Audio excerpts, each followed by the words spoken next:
네, 계속해서 말씀에 우리 삶을 비춰보는 시간, 우리의 말과 행동을 주님께 맞춰가는 아름다운 주일의 시간입니다. 한낮의 큐티 이어가죠. 오늘은 동서대학교 교목 최민호 목사님과 함께합니다. 어서 오세요. 반갑습니다. 네, 목사님 반갑습니다. 자, 저희가 이 시간 계속해서 레위기 말씀으로 함께 묵상을 하고 있는데요. 네. 또 오늘 어떤 말씀으로 목사님과 은혜 나눌지 시작해 보도록 하겠습니다. 이 시간은 고신 총회교육원에서 펴내는 월간 복 있는 사람 교재로 함께하고 있는데요. 인터넷 검색창에 복 있는 사람 찾아보시면 오늘의 말씀 본문 확인하실 수 있고요. 오늘 본문 제가 먼저 읽어드리고 이어가도록 하겠습니다. 오늘은 나병 환자의 회복 의식이란 주제고요. 묵상할 말씀 레위기 14장 1절에서 20절입니다.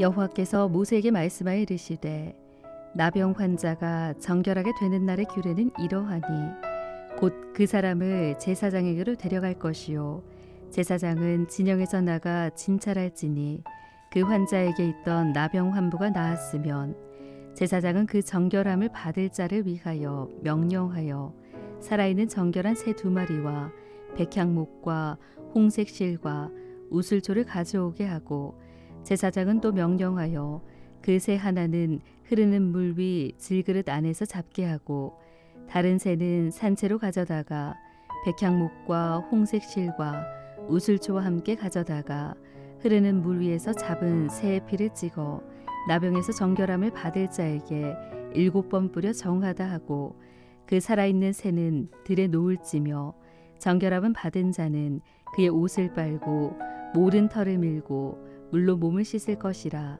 그리하면 정하리니 그 후에 진영에 들어올 것이냐 자기 장막에 이레를 머물 것이요 7째 날에 그는 모든 털을 밀되 머리털과 수염과 눈썹을 다 밀고 그의 옷을 빨고 몸을 물에 씻을 것이라. 그리하면 정하리라. 8째 날에 그는 흠없는 어린 순양 2마리와 1년 된 흠없는 어린 암양 1마리와 또 고운 가루 10분의 3 에바에 기름 섞은 소재물과 기름 한 록을 취할 것이요 정결하게 하는 제사장은 정결함을 받을 자와 그 물건들을 회막문 여호와 앞에 두고 어린 순양 1마리를 가져다가 기름 한 록과 아울러 속건제로 드리되 여호와 앞에 흔들어 요제를 삼고 그 어린 순양은 거룩한 장소 곧 속죄제와 번제물 잡는 곳에서 잡을 것이며 속건제물은 속죄제물과 마찬가지로 제사장에게 돌릴지니 이는 지극히 거룩한 것이니라.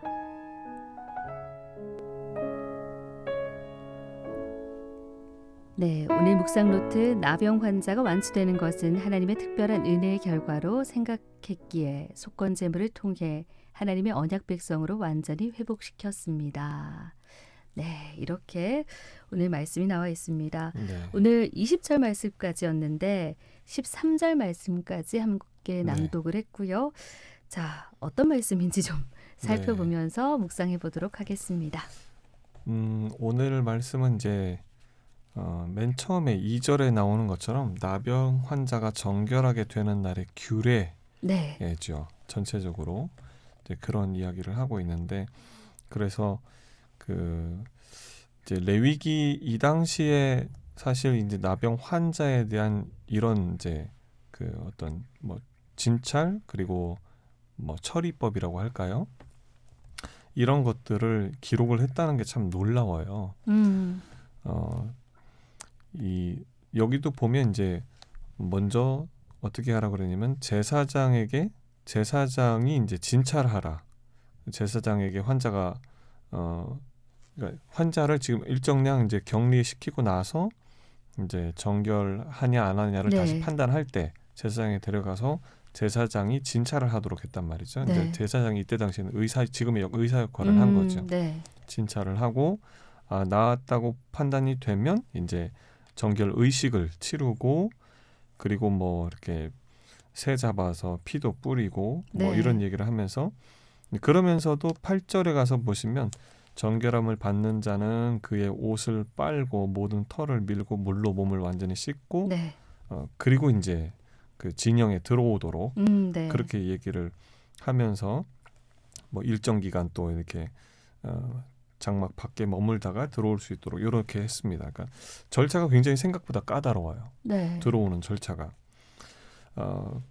그리고 또 제사장도 역시 그걸 진찰하는 그런 제사장도 이제 뭔가 또 해야 됐어요. 왜냐하면 접촉이 됐기 때문에. 네. 약간 이런 식으로 아주 나병 환자도 그랬지만 나병 환자를 진찰하는 그 의사도, 그러니까 제사장도 역시 분명한 과정을 거치고, 그리고 이제 이 안전하게 회복될 수 있도록 공동체 안으로 들어올 수 있도록 그렇게 했단 말이죠. 네. 목사님 말씀하신 것처럼 그 절차가 까다롭다 하셨는데 네. 이 절차를 거친 후에 정결함을 받고 그렇죠. 제사를 지내는 네. 그 모습이거든요. 네, 네. 네. 인정을 그렇게 받는 거죠. 음. 그러니까 사실은 우리가 지금 이렇게 뭐 균에 대해서 뭐 어떤 균에 대해서 인식을 하게 된 게 얼마 안 됐어요. 그러니까 한 1800년대 정도 돼서야 이제 우리 미생물과 질병의 상관관계 그때 밝혀졌는데, 뭐 프랑스의 루이 파스테르, 또 독일의 이제 로베르트 코흐 이런 사람이 이걸 발견하면서 사람들이 그걸 받아들이기 시작을 했거든요. 상식적으로. 그러면서 이제 그런데 그 이전까지는 사실은 이런 개념 자체가 없었어요. 그러니까 사람들이 그 옛날에는 의사들 중에서도 그 어떤 의사가 아주 권위 있었냐면 손에 피를 묻히는 의사가 권위 있었어요. 그래서 손에 피를 안 씻어요. 안 씻고 또 네. 수술을 해요. 네. 안 씻고 또 수술을 하고. 지금 생각하면 굉장히 그러니까요. 네. 근데 1800년 이전에는 사람들이 그런 방식으로 이제 살았다는 거죠. 그러니까 그렇게 어떤 일이 벌어졌겠어요. 손에 피를 안 씻고 수술을 자꾸 하니까 그것 때문에 감염돼서 네. 죽는 사례들이 네. 계속 발생이 되는 거죠. 근데 이게 이해를 못 하다가 이제 최근에 200년 이제 지금 우리로 따지면 200년 전쯤부터 해서 이제서야 이게 이 사람들이 이게 굉장히 중요한 문제구나, 미생물 질병 문제가 있을 수 있겠구나 하는 것을 이제 상식적으로 받아들이게 된 게 이거밖에 안 됐어요. S.I. 맥밀란이라는 의사가 그래서 이렇게 얘기를 했습니다. 성경이 현대 의학보다 3,500년 앞섰다. 네. 성경은 이미 그런 부분에 대해서 아주 디테일하고 조심스럽게 네. 이런 거 다뤄야 할 것을 얘기를 하고 있단 말이죠.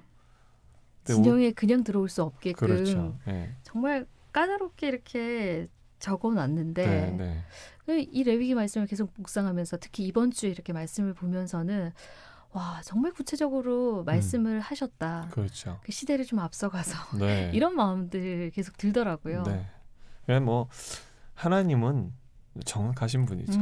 하나님은 모든 걸 알고 계시는 분이시고 우리에게 이런 규례를 주실 만큼 이미 그렇게 우리를 사랑하셔서 구체적으로 주셨는데 우리는 못 알아듣는 거지 이 말을.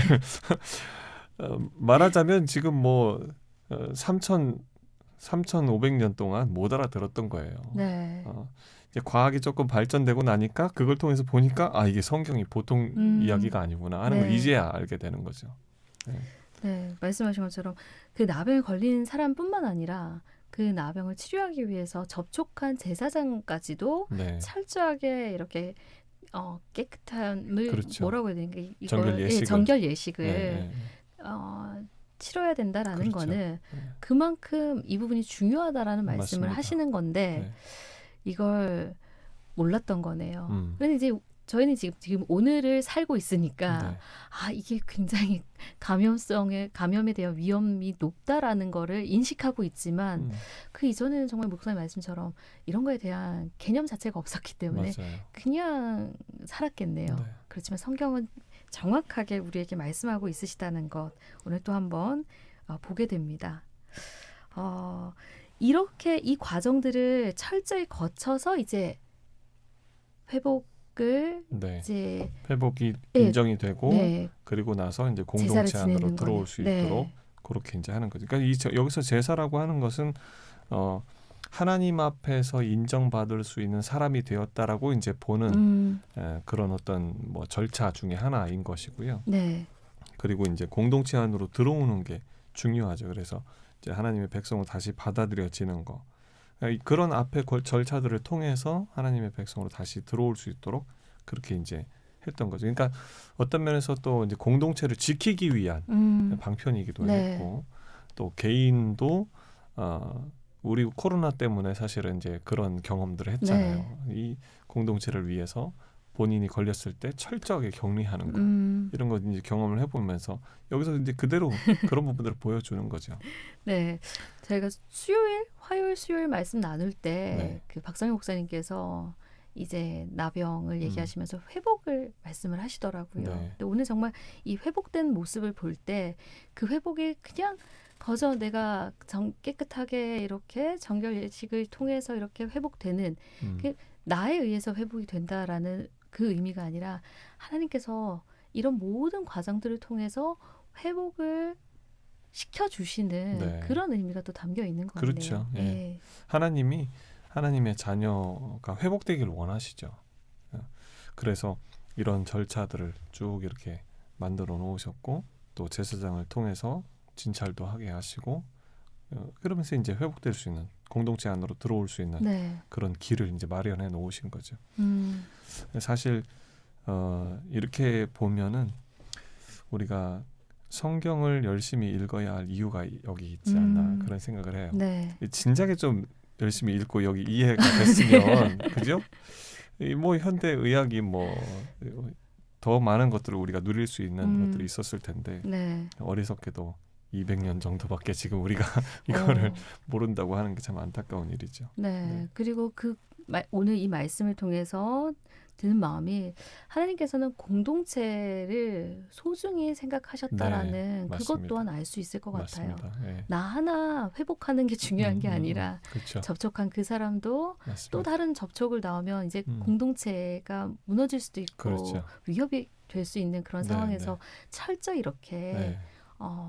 회복을 그러니까 시키셨다라는 거, 지금, 이것도 생각해 볼 필요가 있네요. 우리가 2, 3년 동안 코로나 때문에 겪었던, 그리고 코로나를 이렇게 컨트롤하기 위해서 했던 모든 것들이 네. 지금 성경에서 고스란히 그러네요. 하고 있는 거예요. 네. 네. 진작에 알았더라면. 네. 네. 말씀을 진작 좀 열심히 보고, 이 말씀이 오늘에도 그냥 동떨어진 말씀이 아니라 지금 그렇죠. 이 시대를 살고 있는 우리에게 주시는 분명한 메시지가 있는 말씀이기 네. 때문에 또 한 번 더 말씀에 대해서 생각을 해보게 되는 것 같습니다. 이번 한 주 계속 나병에 대한 이런 말씀을 계속 쭉 묵상해 왔는데, 오늘 이제 그 나병에 이제 오늘 회복에 대한 말씀까지 전해주시면서 좀 더 성경을 열심히 봐야겠구나 이런 또 마음을 또 다짐을 해보게 됩니다. 네. 자, 오늘 한낮의 큐티 여기까지 나누도록 하겠습니다. 네. 지금까지 동서대학교 교목 최민구 목사님과 함께했습니다. 오늘도 귀한 말씀 감사합니다. 감사합니다.